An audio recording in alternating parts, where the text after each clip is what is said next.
Hey guys, welcome back to another episode of the AltMed podcast. My name is Andrew Dowling. With me, as always, Mitch Kurtz. And Mitch, how you doing today? You're pretty good. We're doing this one from London, so it's a little bit of a different background, different beard, and different guest. So excited. We're both channeling a little bit of beard energy, or maybe roadkill on our face energy. I don't know what that is that's going on for us, but yes, good to be in London with you, albeit in separate locations. But we have a very special guest today, someone that we've known in the industry for a little while now. I've been watching her meteoric rise. It's none other than Lisa Varley, the CEO of my dispensary in the Entourage Effect. Lisa, welcome to the show. Thank you so much. It's really kind of you to ask me to be on your show. I'm super excited. I talked to Rich about this about a year ago, so you guys definitely keep your promise. I'm really impressed. Thank you. No, that's all right. We like to sort of interview the who's who of the medicinal cannabis scene in Australia. So your name's always been right up there in that regard. Perhaps, as we always do on the show, we might just kick off with just a bit of your professional background and how you found your way to working in medical cannabis in Australia. Yeah, sure. I've been in the pharmaceutical industry for over 25 years now. I worked for big global companies, and then I got a job with a global complementary medicine company because I like everything natural as possible. During the time I was at the complementary medicine company, because I have a severe immune disorder, my doctor put me onto cannabis, and she was very naive about cannabis and what it did, but she was actually part of the MedLab trial, and she figured it out for me. So I have so much appreciation and respect for her because she went out of her way to get me included on this trial because my condition does not work with the current drugs. They make me extremely ill. So it was the start of a wonderful journey for me, and it was life-changing. I was really, really lucky. Then COVID hit and things were difficult. It was very hard for me to travel to Asia, and I was actually found by a recruiter and headhunted for my first role in cannabis, which was with Kind. I was there for 6 months and I learned a lot. It's really nice to see Kind doing so well now. I then heard that they were looking for a managing director for Beacon. And being a woman in the pharmaceutical industry and the cannabis industry, it's really hard to break through the glass ceiling. Like, it's so hard, it's not funny. So I got up to commercial director in Big Pharma. I was the same as that at Kind. And then I saw the opportunity for the managing director for Beacon. I applied, and nobody was more surprised than I was when I got the job. So that was super exciting. I'm incredibly proud of what myself and Lee achieved when we worked at Beacon. We worked there for 12 months. And we took the business from 6 million to 12 million. We did a great job. We're really proud. We have great connections. We have great compatibility with everybody in the industry. We like to be fair and kind and really honest. Beacon was then sold. And because Beacon was one of the brands of Vivo Cannabis Canada, and that was sold to another company. And Idan had been asking me to work for him for quite a while. And he made a promise that he actually kept, which is really unusual. He started me as managing director and he said, I'll make you the CEO. So I went in there expecting nothing. I have this philosophy in life, expect nothing, get everything. I was able to turn his business around very quickly and put the revenue up quite substantially. And we've been doing really well, and I'm really, really proud of that. That's the summary of where I've been and where I am today. That's amazing. I think it's fair to say that all three of those companies that you've been working with are all, big hits in the industry, have all done well in their own way. So to have played a role in contributing to that success across all three must feel pretty good. It does, but I don't do it by myself. Nobody does. I'm really proud of what we've achieved as a team. I have a bit of a reputation for sort of slashing and burning. So I'm also an expert in running lean. So sometimes a person might be wonderful, but they're just not a fit for the job. And apparently I'm one of the few people that can dismiss people and they stay my friends, because it's just about being objective and fair. And I find that a lot of people aren't. I also love developing and helping people. And Idan's incredibly supportive in that way. He wanted a female to head up his company. And I've built a beautiful team. I've been really lucky. People actually come to us now and ask for a job. So I was incredibly grateful to get Georgie Lutz, who used to run the Althea Clinic, then she ran the Life Clinic, and she's just an absolute weapon. I'm so lucky. I'm also incredibly lucky that I get to work with my daughter, who's like a marketing gun. She's just fabulous, so keep it in the family's eyes. But people think, if your daughter works for you, that they make it easy. I actually make it really hard for her. And she tries really hard because she doesn't want to be seen to be taking advantage. she's definitely Dan's favorite, and she's getting us so much exposure with her great marketing on LinkedIn and Instagram. And she's very clever and she's very careful. We don't break any rules at all. And I still have really close ties with Lee, who now works at Aura.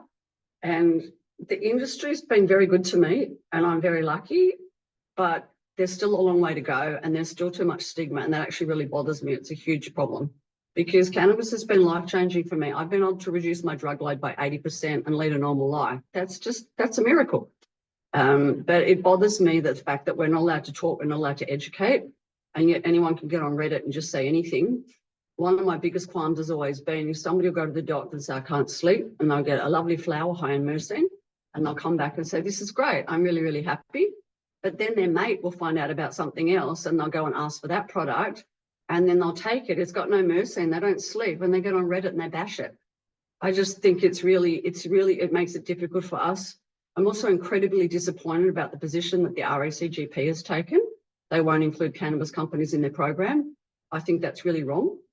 How do we spread the word and educate when they're just going to block us like that? I remember when I first started with Kind, I approached Acnum and they said, oh, we're not going to touch you. We're not going to talk about anything. These are unregistered products. Well, they've done a big about face.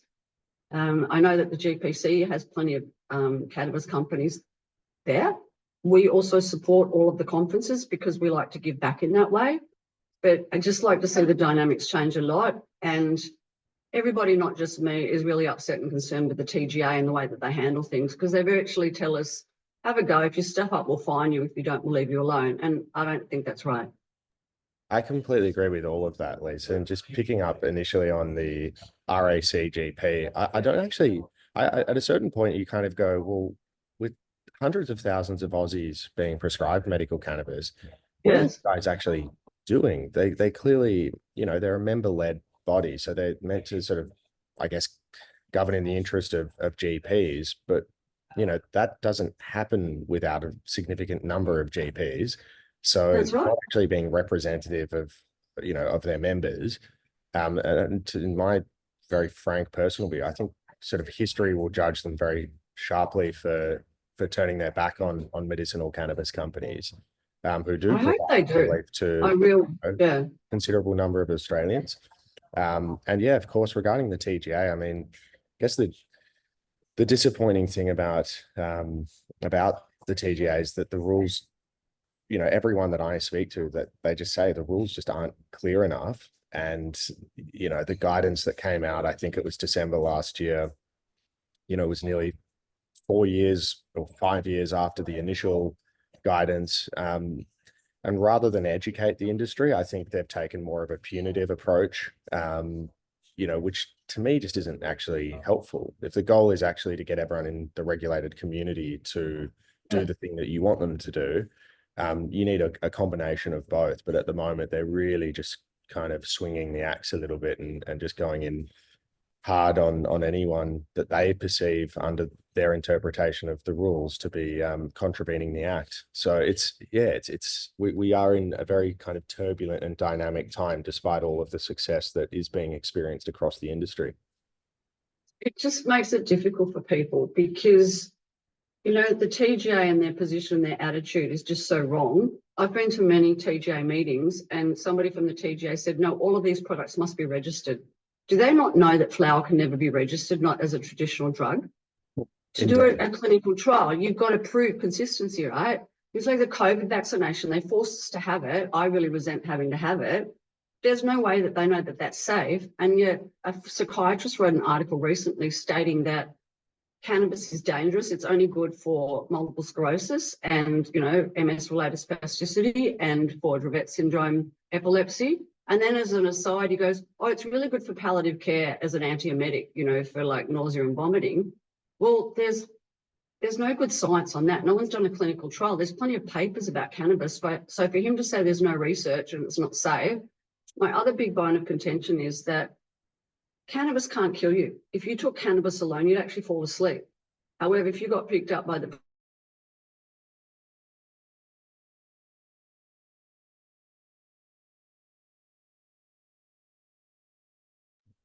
I think we've had a dose on oxy and I could die. I can't do that on cannabis. Sorry about that. We just lost the feed temporarily, but I think we're all back. But I know exactly what you mean about the registration issues that would have to be in the knowledge of the TGA. I mean, just Yes, the sheer number of compounds in the plant, which would make clinical trials, where ordinarily you're testing a single molecule or compound to be, effectively futile. Mitch, do you have thoughts on this? I can see you're thinking away. Yeah, I have a few thoughts on it, but you guys are riffing hard on it. I was actually going to take it in a different direction and go back to the original. we can swap now.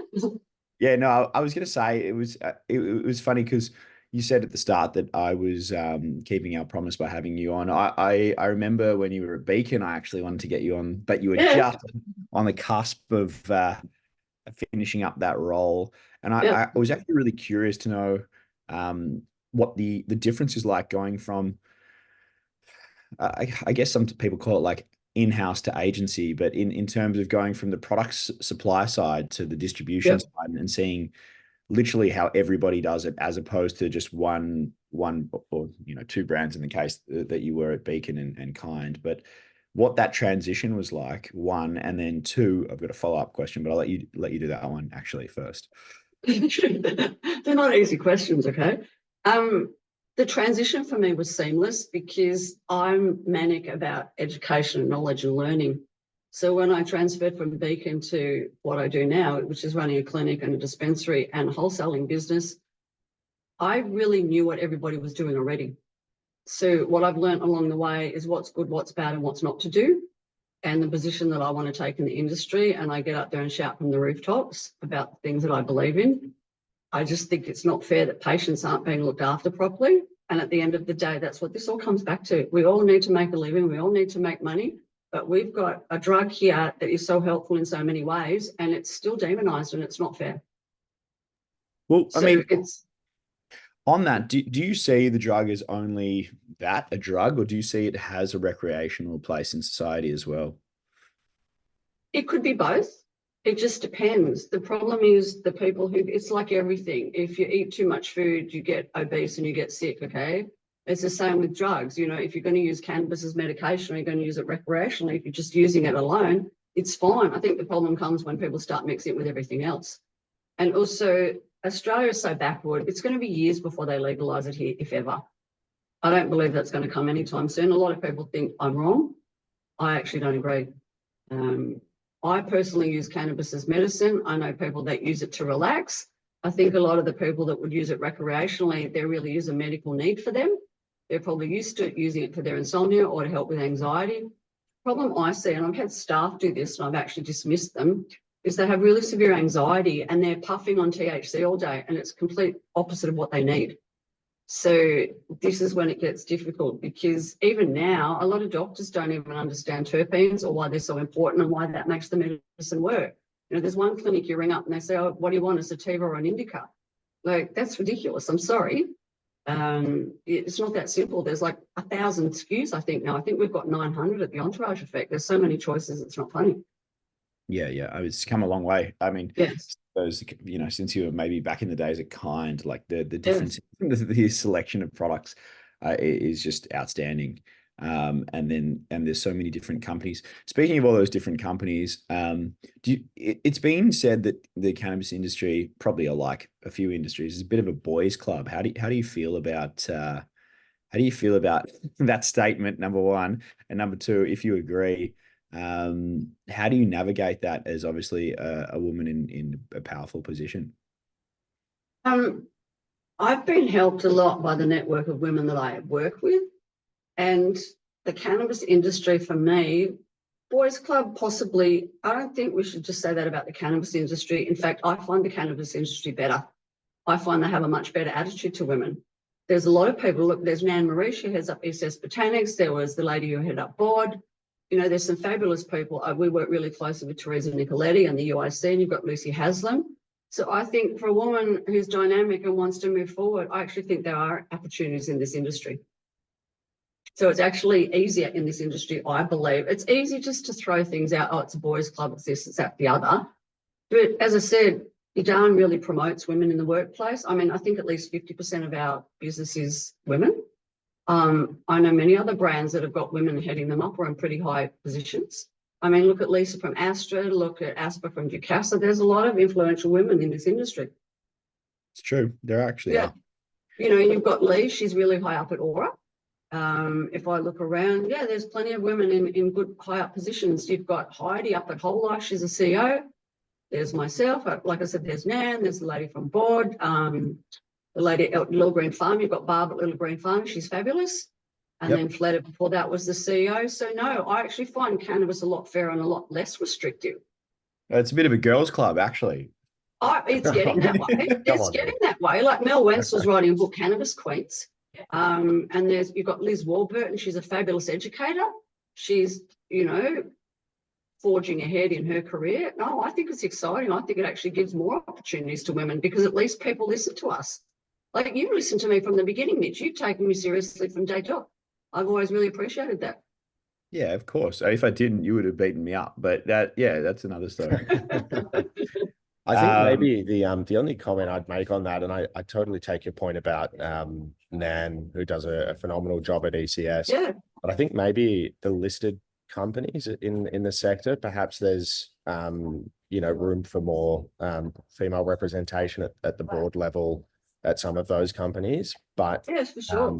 But yeah, I certainly across the industry, the leading pharmacies, you mentioned a couple in there, in Asper and Lisa, and yes, it is. Yeah, I think that, you know, it's as an industry, at least when I go to our UIC events and other conferences, there's fantastic women that have played a pivotal role in creating the industry that we're all working in. I think so too. So, yeah, totally agree. And it provides really nice balance. Because I mean, look, if you really looked at it, I guess recreationally, possibly more men than women smoke cannabis. I'm not sure. I don't understand that. But no, I think the cannabis industry's actually been good to women. I mean, we've really put up a battle and fought, and we're want our voice heard. There's no doubt about that. But we've been given an opportunity. And I've worked in plenty of other companies and other industries where they just didn't want to know about it. I mean, the job before, every time there was a vacant position, it went to a man, and I'd apply for it, and I would never get the job. So I always had to leave companies to be able to get promoted, and I don't think that's fair.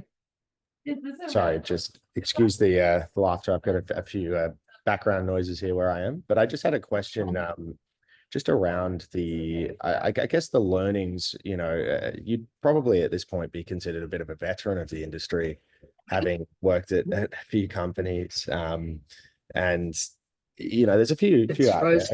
Special shout out to Tyson Craig, who's also now at his third company. But well, that's right. Once you've kind of had a view, for want of a better term, under the hood at three different medical cannabis companies in the sector, albeit I understand two were sponsors, and your current employer is one of the biggest distributors in the country. Special shout out to Adon, who's a legend. Yeah. I just wanted to know what the learnings were, because as I mentioned, I consider all three of, you know, Kind, Beacon, and my dispensary to be some of the more successful companies in the sector. Able to speak broadly about maybe just some of your observations of what has contributed to or what makes a company successful in our space, and you know, perhaps what are some of the pitfalls to avoid? Sure. I think the people that I know well and work with closely, they're extremely passionate about people, about helping people, and about changing the world. And I believe all of those companies actually set out to do that. So we all need to make money, but these people actually have a passion for everything health. It's really nice to take things back to natural. You know, people say, oh, alternative medicine, it doesn't work, it's too slow to work. Well, guess what? You get opium from poppies and you get beer from hops. So don't tell me that natural medicine doesn't work. I mean, cannabis has been around for centuries.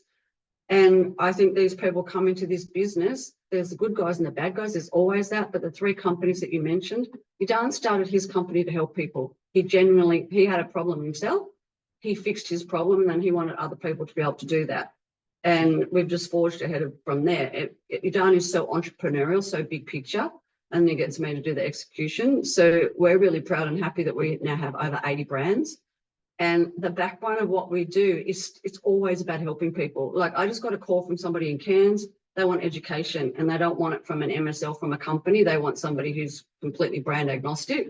I'll get on a plane, I'll go up and educate them because that's really meaningful and important.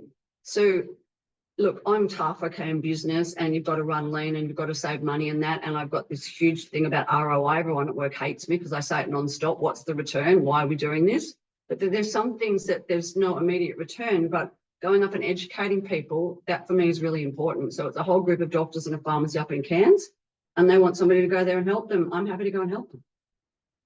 Do you think that we're reaching a bit of a critical mass in the number of products that are offered? As you said, there's almost 1,000 different SKUs just on Entourage Effect, and I dare say that Entourage Effect doesn't even feature every single brand that exists on the market. So, I mean, at what point does it become kind of too much? Are we approaching that, or is that still? We're already there, Mitch. Like when I get 2 or 3 new suppliers contacting me every single week, and I give them all the same advice, forget it. Unless you've got something really novel or really unusual, there's so many things on offer now. You can get anything. I also don't understand the system with the TGA, how they make the doctors have like 50 maps. So they've got the 5 categories, they've got different formats. It's just silly. And all the navigating and that. And I know companies that launch and they don't really know what they're doing. So they launch and their products aren't moving. They call me and say, what's going on? Why aren't you moving my product? I said, well, number one, I'm not supposed to, I'm a wholesaler. Number 2, have you listed it with MIMS? Have you listed it with all the software companies? That takes 3 to 6 months. There's not enough knowledge, and there's too many people giving out false information. At the moment, the biggest confusion is around batteries for vapes. And it's being confused by the nicotine because the government's very open and they've got lots of information about nicotine vaping, but that doesn't translate to cannabis. So you've got some people saying, yeah, they're unregistered medical devices, even though it's a battery. You need an SASB. No one's got a clear answer on that, and everyone's just running around trying to figure it out. So new entrants, I wouldn't even waste my time. And we also know that half the brands in Australia, not half the brands, but a lot of the brands are white labeling. So every single company is sort of selling the same product, but they just call it something different and they charge a different amount of money. Like, what's the point, really? Yeah, well, I guess on that, what do you see happening as a result of that? Like, how long can that go on for?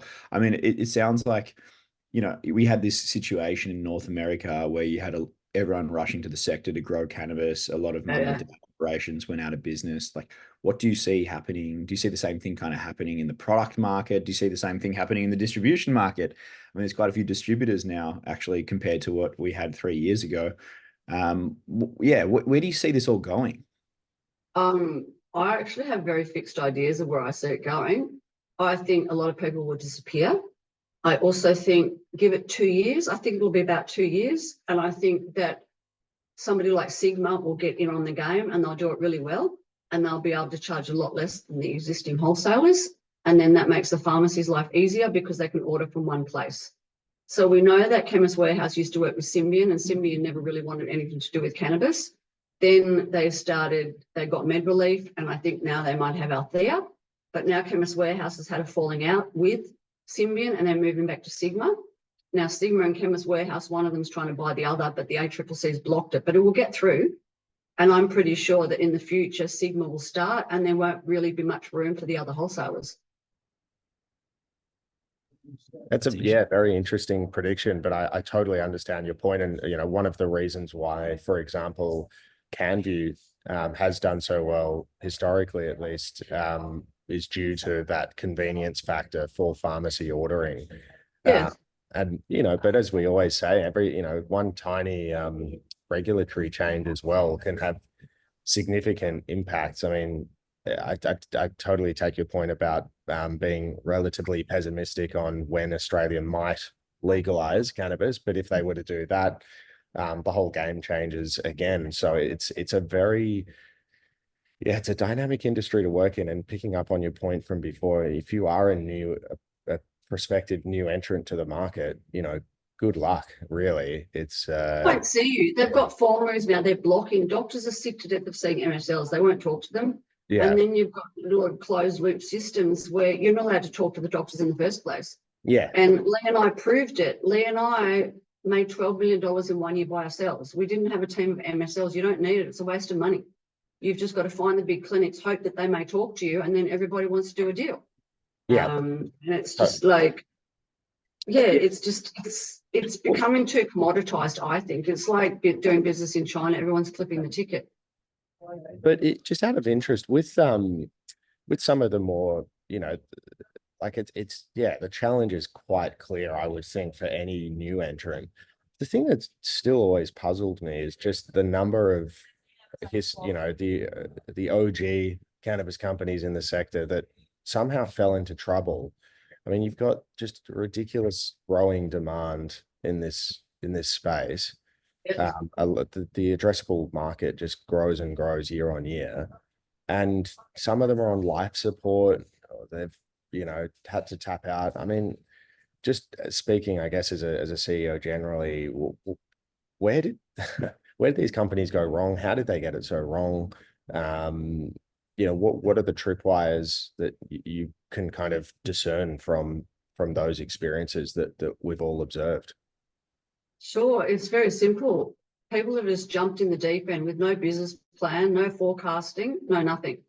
I talk to people about what's your business plan and what's your forecast, and I ask all these questions, and they just look at me like I'm crazy. And your entrant keeps messaging me every day, why isn't my stock moving? You're supposed to do that. And I went back and said, no, I'm not. I'm a wholesaler. You need to get your stock moving. Well, Yeah. how do I do that? Well, you need to go and connect with all the big clinics. Oh, do I need a team of MSLs? No, you don't actually. You could get out on the road and do it yourself. But like everything, also, this industry is very relationship based. So it's like in the olden days in repping, do you know what I mean? I used to have an MS portfolio and I was working for the #1 company. And then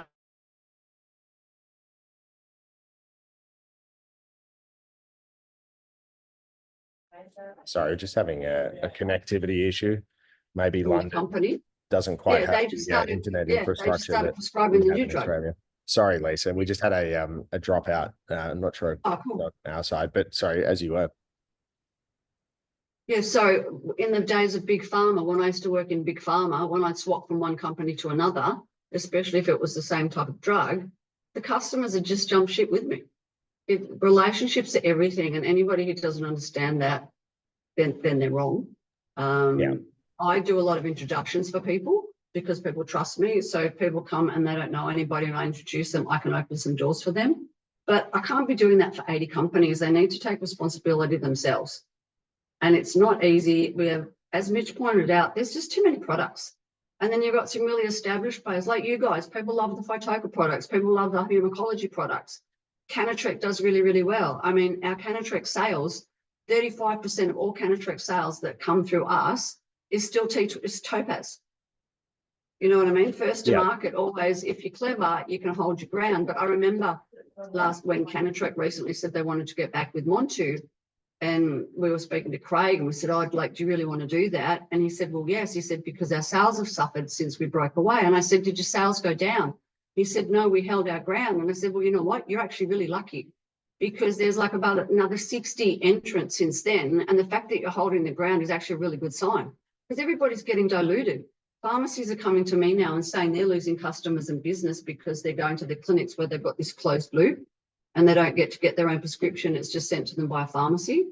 And I'm actually going to announce something soon that I'm doing that could change that landscape drastically. I'm pretty excited about it. And we're also about to announce 2 really great deals. At the Entourage Effect and MID, we really try and do the right thing. We're really trying to clean up everything and make it fair for everybody and just educate and help wherever we can. No, that's great. I know as well, there's a lot of, really the only place where you get even a shred of transparency around, what the infrastructure is in a given closed loop system is really on Reddit. Yes. Reddit should never be a source of truth, really. But, exactly. aside from that, there's not really much transparency around, no. Hey, if I go to this clinic, it's likely that my script will be dispensed by this pharmacy and so on and so forth. So no, I'm excited about these. I like the a bit of a teaser at the end there on Yeah, so I always no, it's good. It's great, Lisa. We love it. It's like I was really disappointed at the ANZCCP conference because they would not let us go into the talks. Now, in Big Pharma, when you sponsor something and pay for something, you're allowed to go. And I won't go back to that conference again. And one of the brands actually sponsored the cocktail party. They weren't even allowed to go to the cocktail party they sponsored. And the CEO got so annoyed, he actually rented a room at the establishment or something to take all the suppliers there. You know, we need to be treated better. We're the ones, they wouldn't have had a conference if it wasn't for us. Totally. You know, you go to UIC, you can go into the talks. You go to Cannabis, you can go into the talks. How does industry learn and get educated if they're going to block us and tell us, oh, it's not legal, we don't have an APRA number? You're actually wrong. I've done medical education for years. It just means I can't claim points for it. It doesn't mean I'm not allowed to go in and listen to it. Yeah, that is actually insane. Oh my God. It was insane. We were all really angry about it, and all the people that sponsored will not go back again. And look, it's little things. People need to think outside the square. At that conference, the doctors were in a room and they walked out to the main sponsor part where you paid more money to be. And yet there was another room much further away and no one ever went into that room. And those sponsors were obviously really, really angry. It would have been so easy to fix that. All they had to do was put the food in that room. Morning tea, afternoon tea. Like, can we please think outside the square and think about helping others, not just self-serving for ourselves? It's just little things. Yeah, no, totally. Well, oh goodness. I do. I mean, it's the reason why I love UIC and at the cannabis conference. Yes. But yeah, it's the stigma is real. Lisa, Sure is. just conscious of time. Where just not wanting to keep you too long. So we might wrap it up, but we really appreciate your time and your insights today. Really awesome the work that you're doing with my dispensary and Entourage Effect. Thank you. Yeah, and great to see you blazing the trail for others in the industry. We'll have to catch up with you when we're back from London. Yeah, that'd be lovely. But thank you so much for having me on your podcast. This is like super exciting. It's been an absolute pleasure. Beautiful. Oh, it's great to have you, Lisa. We've been wanting to do it for a while, and you know, now that you're well and truly settled in, it's great to hear from you and find out all about, you know, well, number one, your thoughts and what you've been doing. Yeah. Okay. Thank you. Beautiful. All right, Lisa, till next time. We'll speak soon. Thanks. Let me know when you're back. Okay. Will do. Cheers. All right. Thanks. Bye. Bye.